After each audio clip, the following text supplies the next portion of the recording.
Hello, everyone. I just wanted to do a part two to believe and achieve because there was a few more things that I wanted to share with you, food for thought, no pun intended.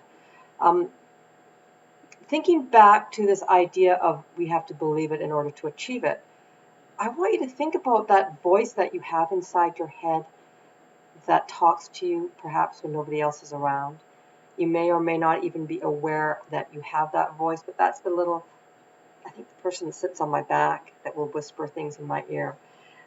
We all do it to various degrees, but I want you to really listen to that voice because that voice is going to pinpoint where you need to focus your attention on, whether it is the all or nothing attitude.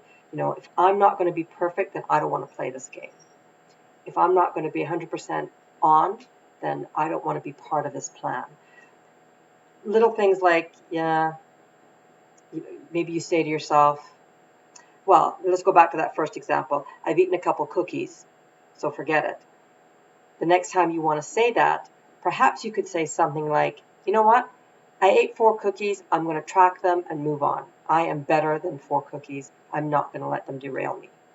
So that would be a new way of thinking in that situation. The other example we gave was, I always gain weight when I go on vacation, so I'm not even going to try to lose weight this time. Perhaps you could say something like, you know what?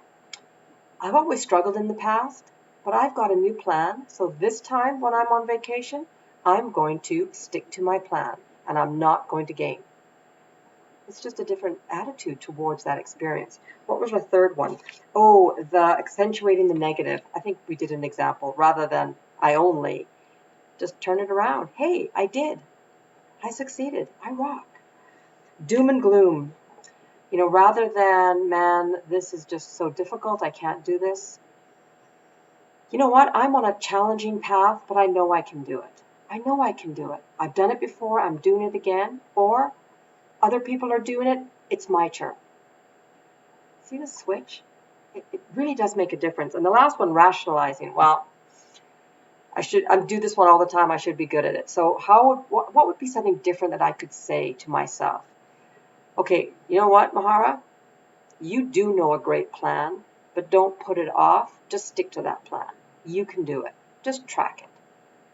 Just write it down. Just portion. Whatever my challenge happens to be.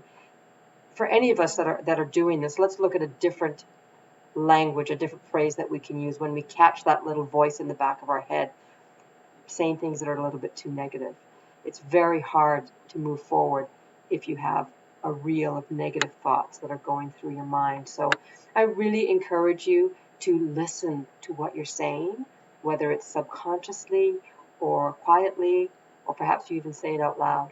Listen to what you're saying, and if you find yourself thinking something negatively, just stop it and switch it around. Because if you believe it, you absolutely can achieve it, especially with the support that you get through the Beyond the Scale program, whether it's online or in your meeting room. Thanks very much for listening. See you next week.